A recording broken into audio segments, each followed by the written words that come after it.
अलग अलग जगहों पर अलग अलग मामलों में पुलिस एफआईआर करती है, लेकिन ऐसा लगता है कि कई जगह एक जैसी मुकदमे की कहानी कट पेस्ट कर दी जाती है।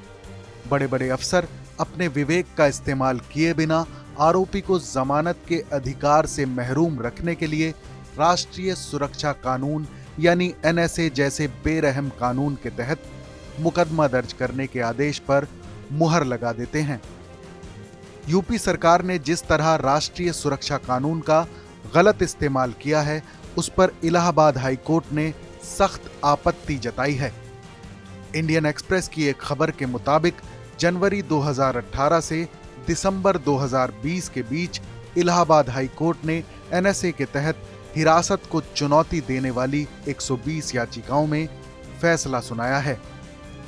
इनमें से 94 मामलों में 32 जिलों के डीएम के आदेशों को रद्द करते हुए कैदियों की रिहाई का आदेश दिया गया है। पिछले कुछ सालों में राष्ट्रीय सुरक्षा कानून का इस्तेमाल राज्य सरकारों और पुलिस ने खूब किया है। इसमें उत्तर प्रदेश की योगी सरकार सबसे आगे रही है। अब राष्ट्रीय सुरक्षा कानून के दुरुपयोग को लेकर सवाल उठने लगे हैं। एक रिपोर्ट में बताया गया है कि उत्तर प्रदेश में इस कानून का इस्तेमाल गौ हत्या के मामलों से लेकर रोजमर्रा की कानून व्यवस्था के मामलों तक में किया जा रहा है। एनएसए के ज्यादातर मामले अदालत में टिक नहीं पाए। कई मामलों में तो कोर्ट ने यहां तक कहा कि पुलिस ने बिना सोच विचार के ही एनएसए लगा दिया। खबर के मुताबिक एनएसए के सबसे ज्यादा मामले गौ हत्या में दर्ज किए गए हैं। ये हाईकोर्ट तक पहुंचे कुल मामलों का 1/3 से ज्यादा हैं। इन सभी मामलों में आरोपी अल्पसंख्यक समुदाय से हैं और जिला मजिस्ट्रेट यानी डीएम की प्राथमिक शिकायत के आधार पर उन पर गौ हत्या कानून से जुड़ी धाराएं लगाई गई थीं। रिपोर्ट के मुताबिक कई एफआईआर ऐसी भी हैं जिनमें कॉपी पेस्ट के उदाहरण देखने को मिले हैं।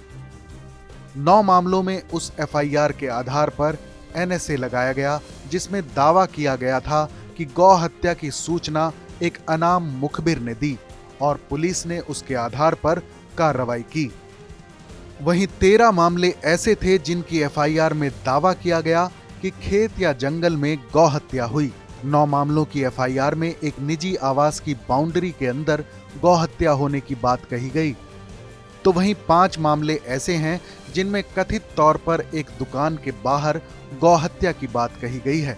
खबर के मुताबिक 6 मामले ऐसे हैं जिनमें एनएसए लगाने के आदेश में एक ही तरह की वजह बताई गई है। इन मामलों में दावा किया गया कि कुछ अज्ञात लोग मौके से भाग गए और घटना के कुछ ही मिनट बाद मौके पर पहुंचे पुलिस कर्मियों पर हमला हो गया। पुलिस टीम पर हुए हमले की वजह से लोगों ने इधर उधर भागना शुरू कर दिया और हालात खराब हो गए। इसके बाद लोगों ने सुरक्षित जगहों पर जाने के लिए भागना शुरू कर दिया। इन मुकदमों में आरोपियों के खिलाफ ये भी लिखा गया है कि माहौल खराब होने की वजह से लोग रोजमर्रा के काम नहीं कर पा रहे थे। आरोपी की कारगुजारियों के चलते इलाके की शांति, सौहार्द और कानून व्यवस्था की हालत खराब होती जा रही थी। एफआईआर में लिखे गए मामले ही नहीं, यहां तक कि एनएसए लगाने के आदेशों में डीएम ने आरोपी को कैद करने की जो वजह बताई हैं, वो भी एक ही जैसी हैं और कई मामलों में एक ही जैसे शब्दों का इस्तेमाल भी किया गया है। इस खबर पर अपनी राय जरूर बताएं। देश और दुनिया की तमाम बड़ी खबरों के लिए देखते रहें TV9 भारतवर्ष।